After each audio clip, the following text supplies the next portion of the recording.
Bonjour tout le monde, je vous retrouve aujourd'hui pour une autre recette chinoise puisque le nouvel an approche. Ce sont les nigiri, vous savez, ces petits morceaux de riz avec dessus du saumon, des crevettes, ce qu'on veut dessus. Je ne vais pas vous faire les makis parce que je n'ai pas tout ce qu'il faut et que là j'ai pas le temps pour préparer ça pour midi. Alors donc je vous montre, bon ça c'est pour les makis, donc ça c'est l'appareil pour les makis, il était en vente l'an passé. Donc vous voyez on met le riz là-dedans, on met la rigole, on met ce qu'on veut dedans, on referme, on démoule, on roule dans la feuille de nos riz. Je vous montrerai ça à l'occasion. Aujourd'hui, je vais utiliser celui-ci pour les nigiri. Donc ça, c'est la pièce en dessous. Donc vous mettez le riz là-dedans. Faut pas avoir peur de... Alors si vous entendez la Castafiore, c'est mon fils qui prend sa douche, qui adore chanter dans sa douche. Donc ça nous fait un fond sonore. Écoutez, aujourd'hui, du coup, je fais une recette en musique.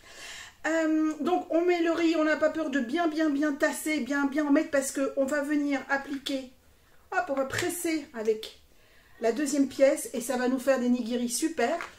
Vous les enlevez et ensuite avec le surplus de riz vous réutilisez pour faire des nigiri. Alors, on va utiliser pour ça un produit qui a été mis à l'avant il n'y a pas très longtemps, qui vous est offert en complémentaire, enfin qui vous est proposé, pardon, en achat complémentaire sur le mois de février, à savoir le Maxi Cuiseur à riz, qui est devenu mon chouchou, puisque, à part les pâtes, je cuis pratiquement toutes mes céréales, tous mes féculents, bon les pommes de terre non plus, mais tout ce qui est riz, blé, même, je vous avoue que je fais même la semoule là-dedans, alors que logiquement la semoule il n'y a pas besoin, mais je trouve que c'est vraiment super bien, donc c'est vraiment devenu un chouchou. Donc, j'ai mis 100 g de riz à sushi parce que je n'ai qu'à peu près une quinzaine de crevettes. Hein, donc 100 g de riz à sushi. Il faut bien le nettoyer avant. Il faut que l'eau soit bien claire. Et ensuite, je vais ajouter 175 ml grâce à mes super cuillères. 175 ml d'eau froide. Enfin, quand on dit eau froide, ça peut être à température ambiante. Hein. Faut pas non plus la sortir du frigo express. C'est pas ça la question. Il faut pas qu'elle soit chaude. Et comme c'est 175, je rajoute une cuillère de 25 ml. Hop. On referme le maxi cuiseur. Vous voyez, il est chouette. C'est à peu près le même genre de système que le micro-ondes family. On referme bien et on va mettre cuire. Alors là, ils disent pour 200 grammes, c'est à peu près 12-13 minutes. Bon, on va mettre à peu près 12 minutes à 600 watts.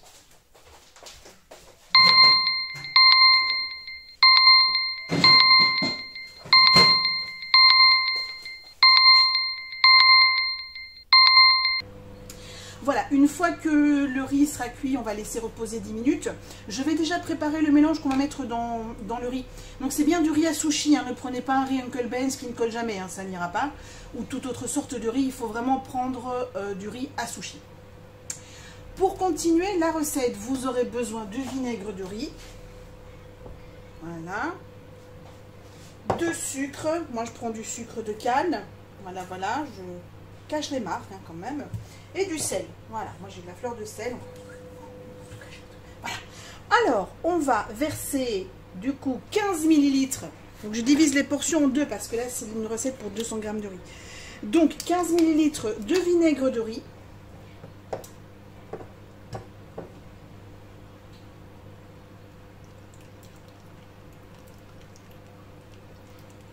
Alors suivez quand même bien, ne vous dites pas, oh, c'est pas grave s'il y a 5 ml de plus, parce que le problème, c'est qu'après, votre riz ne collera peut-être pas convenablement. Ensuite, on a besoin, alors normalement, hop, voilà, j'ai pas ma cuillère 1 ml. J'ai une disparition. Ah ben j'ai une de mes cuillères qui a disparu. Ah mais non, je reviens. Je l'ai utilisé pour mes nems tout à l'heure. Hop, 1 ml. Sel. Hop, voilà. Ça c'est fait. C'est pas grave. Et voilà. C'est reparti. On a tout nettoyé. Et ensuite, il faut logiquement 2 ml 5 de sucre. Donc hop. Voilà. Un tout petit, voilà. Hop. Ensuite, on va prendre un petit ustensile que j'aime beaucoup. Bon, vous allez dire, je peux prendre une fourchette, mais moi je l'ai et j'aime bien l'utiliser. C'est un émulsionneur, pardon. On va pas, c'est dimanche. Voilà. Donc on va mélanger. Et en fait, le sucre et le sel vont se dissoudre dans le vinaigre de riz. C'est pour ça que je vous dis, c'est mieux de le préparer avant. Comme ça, tout est bien dissous. Et quand vous l'aurez à mélanger, quand vous le mélangerez, vous n'aurez plus que le liquide, un petit peu sirupeux. Et ce sera très très bien. Donc je vous retrouve une fois que le riz a fini de cuire et qu'il a reposé pendant 10 minutes. A tout de suite. Et voilà, je vous retrouve. Donc le riz a cuit environ 12 minutes à 600 watts. Je l'ai laissé reposer 10 minutes. Je l'ouvre. Je vais chercher ma spatule fine. À chaque fois, je l'oublie. À chaque fois. Hop, voilà, ma spatule fine. Vous voyez, il est encore bien chaud. Il est cuit et tout. Je mets de côté. Voilà. Vous voyez, il colle déjà un petit peu. Et on va du coup ajouter la préparation qu'on a fait tout à l'heure, à savoir, donc vous voyez, en plus il n'y a plus du tout de sucre dedans, hein. C'est vraiment un mélange tout sirupeux, assez liquide. Et donc on mélange avec la spatule, on mélange le riz à cette préparation. Alors vous vérifiez bien que, mais là on le voyait bien, qu'il n'y a plus d'eau avec le riz, hein. Parfois selon les micro-ondes, le temps de cuisson, etc. Il peut parfois rester un petit peu d'eau, donc il faut être sûr qu'il y a plus d'eau. Une fois que c'est fait, on va refermer. On va laisser refroidir. Alors, et là, c'est très très très important. À température, enfin, je ne referme pas complètement, je pose comme ça. On va laisser refroidir à température ambiante. Alors, c'est très important. Vous ne le mettez pas au frigo, sinon il va devenir très dur. Vous le laissez refroidir. Moi, je pense qu'environ entre 15 à 30 minutes. Ça dépend de la température qu'il fait chez vous. Vous laissez bien refroidir le riz parce que vous ne pourrez pas le manipuler et faire les makis, les sushis, les sushimi, les nigiri avec du riz qui est encore chaud puisque pour qu'il colle, il faut qu'il refroidisse. Donc, vous le laissez refroidir. Et une fois qu'il est refroidi, je vous retrouve pour la confection des nigiri. A tout de suite. Me voilà de retour pour la confection des nigiri. Le riz est refroidi. Donc je vais pouvoir passer à la confection des nigiri en utilisant le set. Alors, il faut prévoir également un pichet avec de l'eau légèrement vinaigrée pour tremper les ustensiles qui seront en contact avec le riz. Sinon, ça va finir par coller. Donc voilà. C'est parti. Donc je vous ai montré que j'allais utiliser ceci. Ah, on va monter un petit peu. Voilà. Hop, voilà. Donc en fait, j'utilise ceci pour le faire. C'est relativement simple. Donc, mon riz est cuit. Il est bien refroidi. Ouh, il colle bien. Et donc, du coup, ce qu'il faut faire, logiquement, il ne faut pas le faire à chaque fois. Donc, je vous avoue, quand j'ai fait des nems tout à l'heure, j'ai repris l'huile de sésame qui restait dedans, parce qu'on ne va pas la jeter. Donc, vous huilez. Quand même pour que le riz se démoule facilement. Ça n'accroche pas, en fait. C'est un peu le principe. Souvent, hop. On n'hésite pas, on y va bien. Hop, on huile tout. Il vaut mieux huiler un truc qui n'est pas nécessaire plutôt que d'oublier quelque chose qu'il faut. Voilà, même les côtés aussi, on le fait bien. Voilà, partout. Je passe un petit coup ici. Voilà. Logiquement, vous ne devez pas le faire à chaque fois. Une fois, c'est bon. Donc, le principe, on prend. Moi, je vais prendre. J'ai quand même mis ma petite cuillère dedans. On va faire... Et on prend le riz. On va le verser. Alors, je ne sais pas si vous voyez bien. Il faut que je règle la caméra pour que vous voyez quand même mieux. Voilà, je pense que ce sera mieux comme ça. Voilà. Donc, on prend le riz. On le verse dans cette partie-ci. Hop. Vous voyez, du coup, si jamais ça colle un peu, on remet de l'eau avec vinaigre de riz.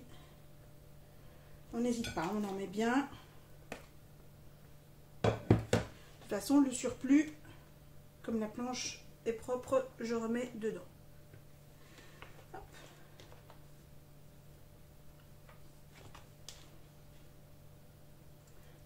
Donc, on met bien comme ça. Faut...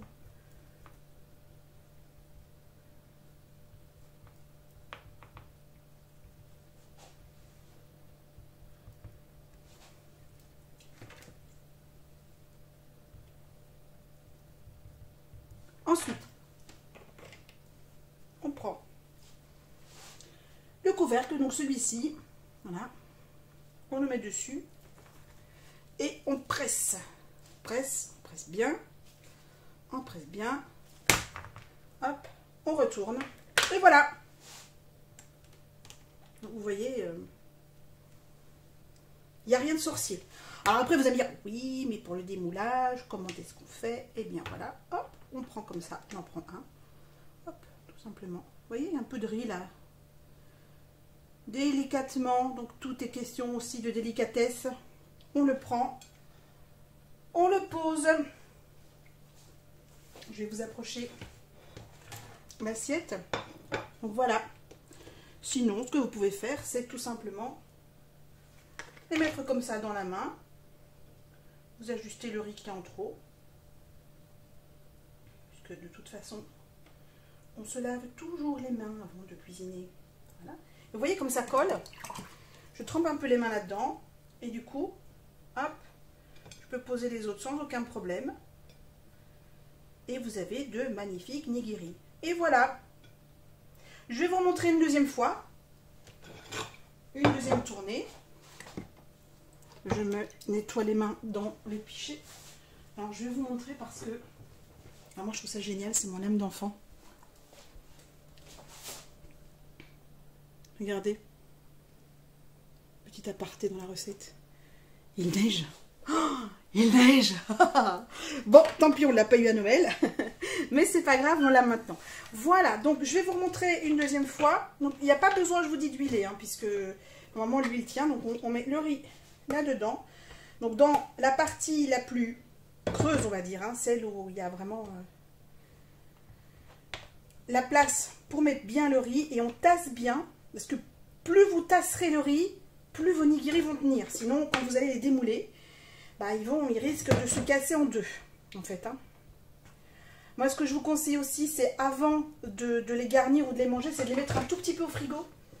Parce que bon, comme en plus, ici, maintenant, c'est l'hiver, on a les chauffages qui chauffent. Alors, chez nous, en plus, on ne peut pas les régler. Donc, je vous raconte pas, il fait super chaud dans la cuisine. Vu que j'ai cuisiné toute la matinée, le four a été en route toute la matinée, il fait très très chaud. Donc, le mieux, c'est de les mettre un tout petit peu au frigo. Pour qu'ils durcissent un tout petit peu avant de les manger, c'est très très bien. D'ailleurs, vous savez, quand vous allez dans les supermarchés, etc., les sushis, ils sont au frais. Hein, on ne les laisse pas à température ambiante. Parce qu'en plus, il y a du poisson cru. Donc, on ne rigole pas avec ça. Pas aller taper une intoxication alimentaire. Donc, on tasse bien tout. Voilà. On met le couvercle dessus. Et on presse, on presse, on presse, on presse le citron. On presse. On tapote. Et vous voyez, j'ai pas huilé, hein. J'ai pas huilé une deuxième fois. Et il n'y a pas eu de souci. Ça fonctionne bien. Donc de nouveau. Hop. Je les renverse sur la main. Il suffit simplement d'un tout petit peu. Bon, on décolle le riz qui a un petit peu en trop sur les bords.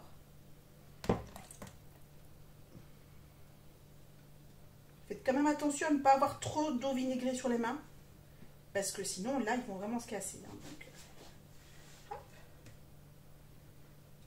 Vous savez, les premiers qu'on fait ils sont jamais terribles. Bon, moi c'est les deuxièmes que je fais, donc peut-être que j'aurai une technique pour vraiment mettre ce qu'il faut de riz pour éviter d'avoir du riz sur les côtés.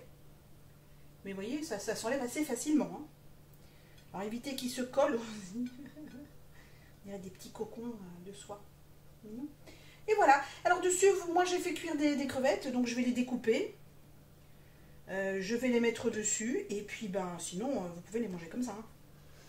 Donc, voilà. Je vous montrerai, je vous ferai une photo avec les nems que j'ai réalisés plus tôt.